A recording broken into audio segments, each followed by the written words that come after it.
Dear student, unit 17 sets and functions में हम समझेंगे operations on sets. Operations on sets में हम समझेंगे यूनियन ऑफ टू सेट्स।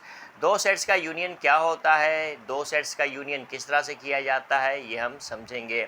देखो, हमें छोटी क्लासेस से पता है कि दो सेट का यूनियन किस तरह से किया जाता है। जैसे ये हमारे पास सेट ए है और ये हमारे पास सेट बी है।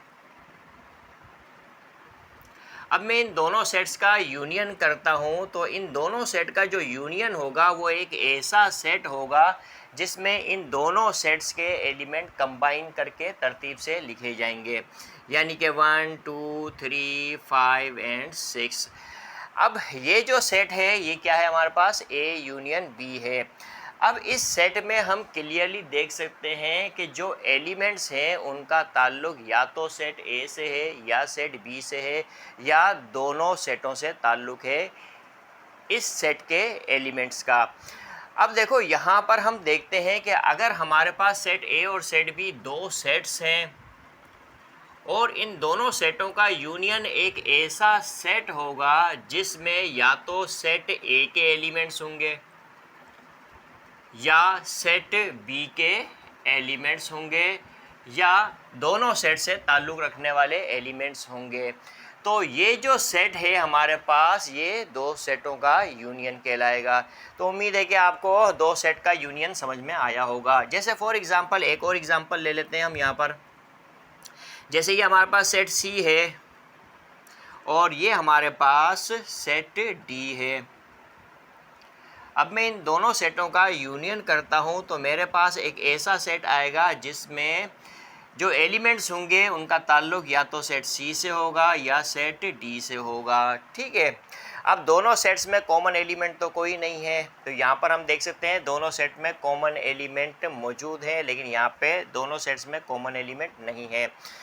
तो ऐसे सेट को भी हम दो सेट का यूनियन कहेंगे। ठीक है, क्योंकि इस सेट में हमें जो एलिमेंट नज़र आ रहे हैं उनका ताल्लुक या तो सेट सी से है या सेट डी से है। अब देखो, यहाँ पर समझने वाली बात ये है कि ये हमारे पास सेट ए है और ये सेट बी है और ये जो सेट है इन दोनों सेट का यूनियन है। ठीक है, अब यहाँ पर हम देख सकते हैं कि सेट ए का हर एलिमेंट ए यूनियन बी में मौजूद है और सेट बी का हर एलिमेंट ए यूनियन बी में मौजूद है। लिहाजा सेट ए जो है वो सबसेट है ए यूनियन बी का, यानी सेट ए सबसेट होगा ए यूनियन बी का। इसी तरह से सेट बी का हर एलिमेंट ए यूनियन बी में मौजूद है, लिहाजा सेट बी जो है ये भी सबसेट होगा ए यूनियन बी का। यहाँ पर हम देख सकते हैं कि सी और डी ये दो सेट्स हैं, इन दोनों सेट्स का जो यूनियन है ये सेट है हमारे पास। अब सेट सी का हर एलिमेंट सी यूनियन डी में मिलेगा और सेट डी का हर एलिमेंट सी यूनियन डी में मिलेगा, लिहाजा सेट सी जो है वो सबसेट होगा सी यूनियन डी का। इसी तरह से सेट डी जो है वो भी सबसेट होगा सी यूनियन डी का। ठीक है, तो उम्मीद है कि ये बात आपको समझ में आई होगी। इसी तरह से अगर आपके पास ई एंड एफ दो सेट्स हैं और इन दो सेट्स का मैं यूनियन करता हूँ तो मेरे पास ये जो सेट ई होगा ये सबसेट होगा ई यूनियन एफ का। इसी तरह से ये जो सेट एफ है ये भी सबसेट होगा किसका, ई यूनियन एफ का। तो उम्मीद है कि यहाँ तक आपको बात समझ में आई होगी। अब देखो, यहाँ पर हम देखते हैं कि हमारे पास अगर दो सेट्स हैं, two sets A and B, A और बी हमारे पास दो सेट्स हैं। अगर ए सबसेट होगा सेट बी का, हमारे पास दो सेट्स हैं सेट ए और सेट बी, मैं कहता हूँ कि अगर सेट ए सेट बी का सबसेट है तो फिर देन सेट ए और सेट बी का जो यूनियन होगा वो सेट बी के इक्वल होगा। अगर सेट ए सेट बी का सबसेट होगा तो इन दोनों सेट का जो यूनियन होगा वो सेट बी के इक्वल होगा, और अगर बी सबसेट होगा सेट ए का तो फिर देन ए यूनियन बी जो है वो सेट ए के इक्वल होगा। एग्जाम्पल के ज़रिए इसको समझते हैं। देखो, ये हमारे पास क्या है, सेट ए है और ये हमारे पास क्या है, सेट बी है।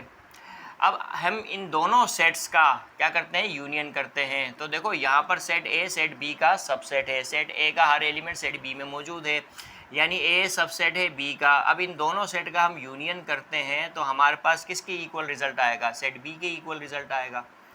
ठीक है, तो ये हमारे पास सेट बी के इक्वल है। तो अगर हमारे पास सेट ए और सेट बी दो सेट्स हैं और ए सबसेट होगा बी का, तो A union B set B के इक्वल होगा। और अगर बी सबसेट होगा सेट ए का, तो फिर A union B set A के इक्वल होगा। यहाँ पर हम एग्जांपल देख लेते हैं। ये हमारे पास क्या है, ए बी सी। इसी तरह से सेट बी है हमारे पास बी सी। हम क्लियरली देख सकते हैं कि सेट बी सेट ए का सबसेट है, सेट बी सबसेट है सेट ए का। ठीक है, तो ए यूनियन बी हम करते हैं तो हमारे पास जो रिज़ल्ट आएगा वो किसके इक्वल आएगा, सेट ए के इक्वल रिज़ल्ट आएगा। ठीक है, इन दोनों सेट का हम यूनियन करते हैं तो किसके इक्वल रिज़ल्ट आएगा, सेट ए के इक्वल आएगा। तो उम्मीद है कि यहाँ तक आपको बात समझ में आई होगी।